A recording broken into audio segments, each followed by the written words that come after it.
Gaza की बर्बादी की इनसाइड स्टोरी जो पश्चिमी मीडिया में छप रही है, वो दिखाने से पहले इजरायल के प्रधानमंत्री बेंजामिन नेतन्याहू के लिए एक बुरी खबर आई है, वो देख लीजिए। बेंजामिन नेतन्याहू को डर है कि आईसीसी यानी इंटरनेशनल क्रिमिनल कोर्ट उनके खिलाफ अरेस्ट वारंट जारी कर सकता है। ये कार्रवाई गाजा में इजरायली एक्शन के मामले में हो सकती है। इसके लिए दक्षिण अफ्रीका समेत अन्य देशों ने याचिका दाखिल की है।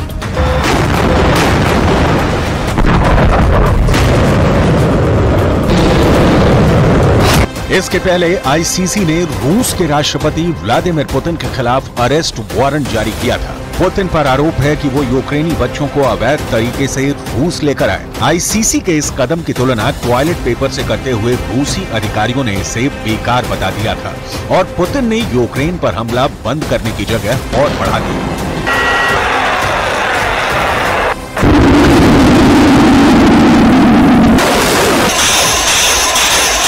इंटरनेशनल क्रिमिनल कोर्ट की ताकत कितनी है? क्या आईसीसी पुतिन और नेतन्याहू जैसे नेताओं को गिरफ्तार कर सकता है?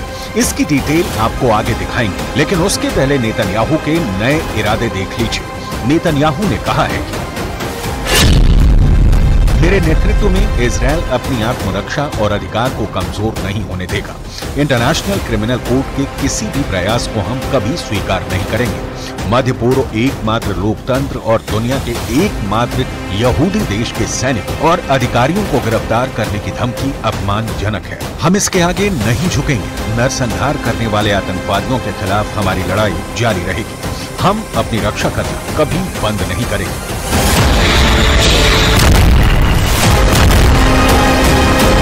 मैसेज लाउड एंड क्लियर है। इजरायल हमास के अंतिम आतंकवादी के खात्मे तक युद्ध बंद नहीं करने वाला है। आईसीसी के चेतावनी का असर उल्टा हुआ है।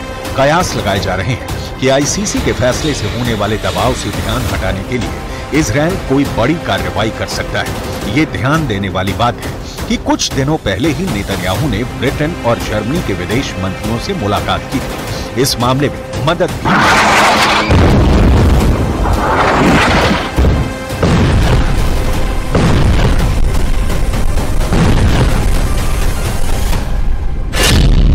प्रधानमंत्री बेंजामिन नेतन्याहू ने मोसाद हेडक्वार्टर और दूसरी सुरक्षा एजेंसियों का दौरा भी किया है। मोसाद के अधिकारियों से कहा है कि हमारे अस्तित्व पर संकट है, इसलिए मतभेदों को भुलाना होगा।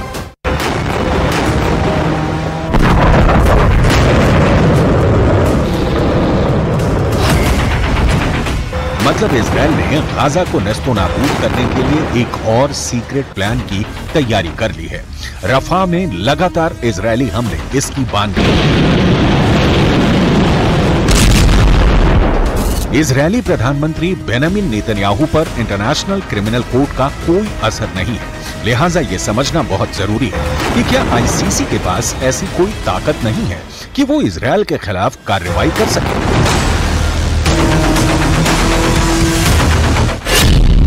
इंटरनेशनल कोर्ट अंतर्राष्ट्रीय अपराधियों के खिलाफ मामला लेता है। नीदरलैंड के हेग में इसका बेस है और कुल 123 देश इसके सदस्य हैं। 2002 में बना ये कोर्ट वॉर क्राइम, मानवीयता पर खतरे, नरसंहार और दंगे फसाद के अपराधियों पर कार्रवाई की बात करता है, लेकिन इसके पास कोई पुलिस फोर्स नहीं है। यानी सदस्य देशों पर इसके फैसले को अमली जामा पहनाने की जिम्मेदारी होती है।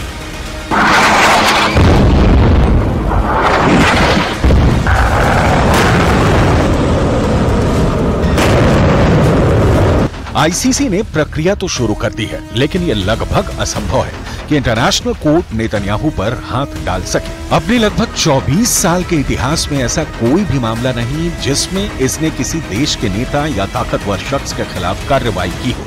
तो आईसीसी भले ही फैसला सुनाए, उसे जमीन पर उतारना मुश्किल दिख रहा है। नेतन्याहू इस बीच फुल एक्शन में है और गाजा के खिलाफ जिस तरह की कार्रवाई कर रहे हैं उसका नतीजा दिखाती एक रिपोर्ट सामने आई है।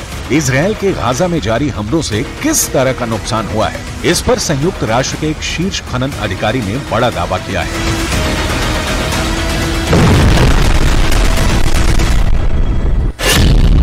रिपोर्ट में कहा गया है कि गाजा में जारी युद्ध ने अब तक 37 मिलियन टन मलबा पैदा किया है। इस मलबे में बड़ी संख्या में बिना फटे बम शामिल हैं, जिनको हटाने में करीब 14 साल का समय लग सकता है।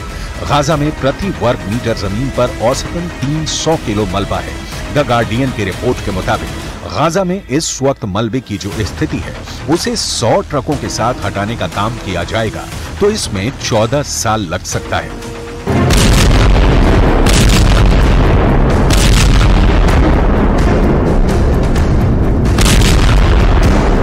रिपोर्ट में इस बात का जिक्र है कि गाजा में नष्ट की गई इमारतों में से 65% रिहायशी बिल्डिंग थी।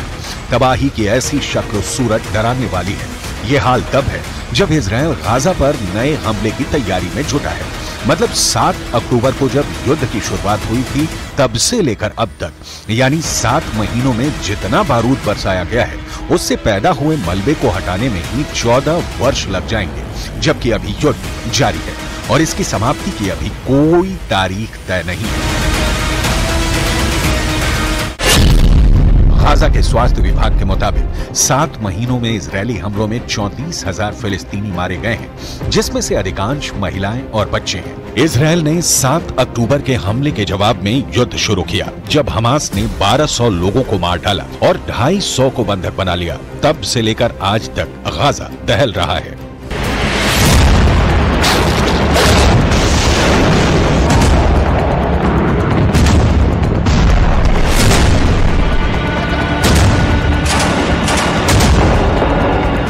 लेटेस्ट रिपोर्ट बताती है कि रफा को इजरायल मिट्टी में मिलाकर ही दम लेगा। इजरायल ने गाजा पट्टी के दक्षिण में रफा शहर पर योजनाबद्ध हमलों को रोकने के लिए हमास से कम 33 बंधकों को रिहा करने की मांग की है। हमास इससे खौफ में है और इजरायल अपने बंधकों की रिहाई के लिए बेचैन है।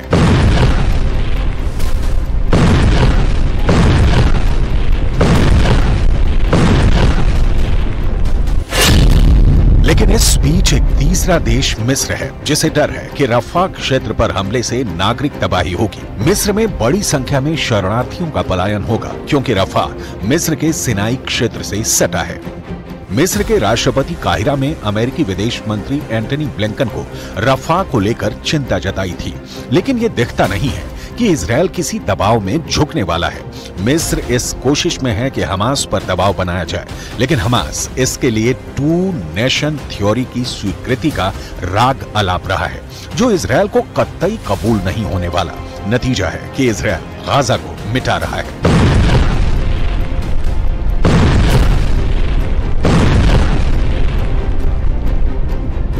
एक नया वीडियो सामने आया है। ये वीडियो बेहद डरावना है। ये वीडियो IDF यानी इजरायली डिफेंस फोर्स ने जारी किया है, जिसे लेकर कहा गया है कि इजरायली सेना पर हमले के लिए घात लगाकर बैठे दर्जनों हमास आतंकियों को ट्रेस करके IDF ने उन पर भयानक एयर स्ट्राइक कर दी है। हमला इतना जबरदस्त था कि सभी आतंकियों के परखच्चे उड़ गए। इजरायल को मानवीय संकट का वास्ता देकर हमास के खिलाफ एक्शन को रोकने के लिए अमेरिका समेत दुनिया के कई देश और संस्थाएं अपील कर चुके हैं, लेकिन प्रधानमंत्री बेंजामिन नेतन्याहू पर इसका कोई असर नहीं हो रहा है। इसका कारण है हमास का वो जलजला, जिसने इजरायल के अस्तित्व के सामने ही संकट पैदा कर दिया है। हमास के कारण ही ईरान ने अटैक किया, हमास के कारण ही लेबनान से हिजबुल्लाह का, यमन से हूथी लड़ाकों का इजरायल पर हमला हो रहा है। लिहाजा अपील दलील चाहे बेंजामिन से इंटरनेशनल संस्थाएं जितनी करें, उसका कोई प्रभाव कम से कम फिलहाल तो नहीं होने वाला दिख रहा है।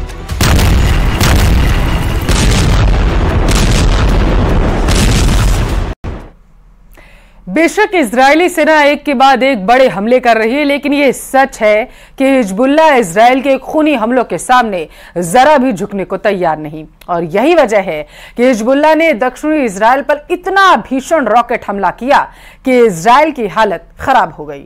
पूरे इजरायल में सायरन बज रहे हैं।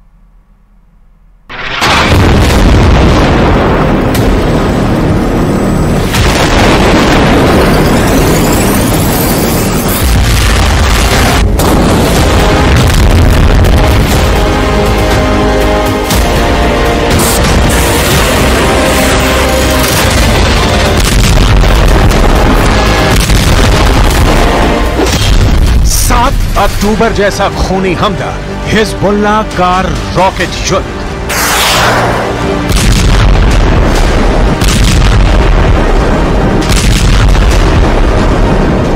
पिछले 2 हफ्ते से इजरायली सेना लेबनान से लेकर सीरिया तक हिजबुल्लाह के ठिकानों पर बेहद खूनी और खौफनाक हमले कर रही है। महज 72 घंटे के अंदर इजरायल ने हिजबुल्लाह के 40 ठिकानों पर हमला करके आधे से ज्यादा टॉप कमांडर मार डाले हैं। लेकिन अब हमले से बौखलाए हिजबुल्लाह चीफ हसन नसरल्लाह ने इजरायल में घुसकर ऐसे हमले करवाए हैं कि इजरायल हिजबुल्लाह के हमलों से कांप गया है।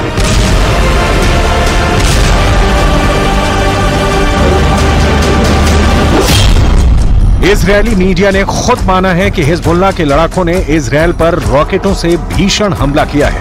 हिजबुल्लाह के दावों के मुताबिक रात के वक्त हिजबुल्लाह ने दक्षिणी इजरायल के इलाकों पर रॉकेट से हमले किए हैं। हालांकि इजरायल की आईडीएफ दावा कर रही है कि हिजबुल्लाह के रॉकेट हमलों को काफी हद तक नाकाम कर दिया गया है। इजरायली सेना के आयरन डोम ने हवा में भी हिजबुल्लाह के रॉकेट तबाह कर दिए हैं, लेकिन हिजबुल्लाह का दावा है कि उसके रॉकेट हमले में इजरायल को भारी नुकसान हुआ है, जिसे इजरायल छिपाने की कोशिश कर रहा है।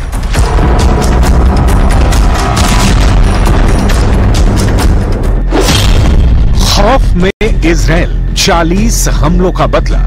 अब आप ये भी जान लीजिए कि हिजबुल्लाह के खौफनाक हमलों से इजरायल क्यों घबराया हुआ है। हाल में इजरायल ने डंके की चोट पर कहा था कि उसने हिजबुल्लाह का सफाया कर दिया है। इजरायली सेना लेबनान में हिजबुल्लाह लड़ाकों पर कहर बनकर टूट पड़ी है। इजरायल के रक्षा मंत्री योव गैलेंट ने दावा किया है कि ईरान के हमलों में मदद करने वाले हिजबुल्लाह के आधे से ज्यादा कमांडर इजरायली सेना अब तक मार चुकी है।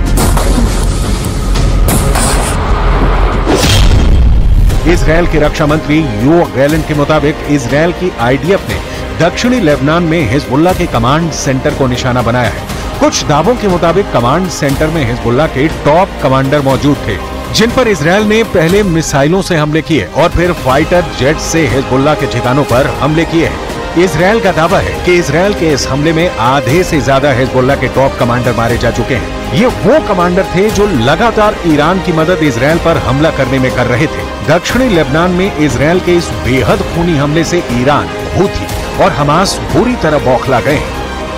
התוצאות המבצעיות הן מרשימות מאוד. מחצית ממפקדי חיזבאללה בדרום לבנון חוסל. אלה האנשים שהיו אחראים על הפעולה ההתקפית, על הרצון לפגוע באזרחי מדינת ישראל. אנחנו גרמנו לכך שאו שהם מתים. अब सवाल उठता है कि अगर इजरायल के दावे के मुताबिक भीषण हमले में हिजबुल्लाह को भारी नुकसान हुआ है, तो उसका असर हमास और ईरान पर क्या पड़ेगा? अगर देखा जाए तो इस वक्त इजरायल की सेना ने एक बार फिर से हमास की सफाई के लिए बहुत बड़ा ऑपरेशन चला रखा है। मिस्र की सीमा पर मौजूद रफा शहर में गाजा के लगभग 23 लाख लोग रहते हैं, जिनके बीच हमास लड़ाके भी मौजूद हैं, जो हिजबुल्लाह की मदद से इजरायली सेना पर हमले कर रहे हैं। लेकिन अब हिजबुल्लाह के तबाह होने से हमास पर सीधा असर पड़ेगा। हम आपको ये भी बता देते हैं कि इजरायल हिजबुल्लाह के सफाए पर क्या दावा कर रहा है।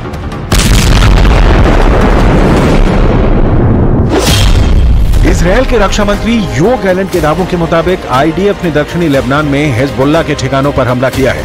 दावे के मुताबिक आईडीएफ के भीषण हवाई हमलों में हिजबुल्लाह के 40 ठिकाने पूरी तरह से तबाह हो गए हैं। आईडीएफ के 40 हमलों में हिजबुल्लाह के आधे से ज्यादा टॉप कमांडर्स के मारे जाने का दावा किया गया है।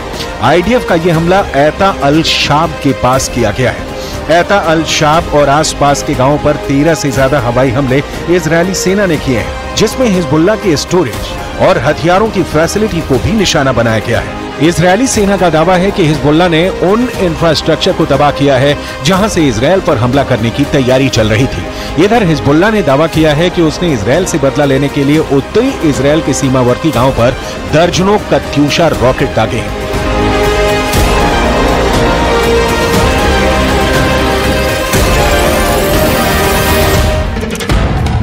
बेशक ईरान समर्थित हिजबुल्लाह को तगड़ी चोट इजरायल ने पहुंचाई हो, लेकिन हिजबुल्लाह को खत्म करना इतना भी आसान नहीं है। ईरान हिजबुल्लाह को और ताकतवर बनाकर हमले करवा रहा है। यही वजह है कि कमांडरों के मारे जाने के बाद भी हिजबुल्लाह ने इजरायल पर रॉकेटों की बौछार कर दी।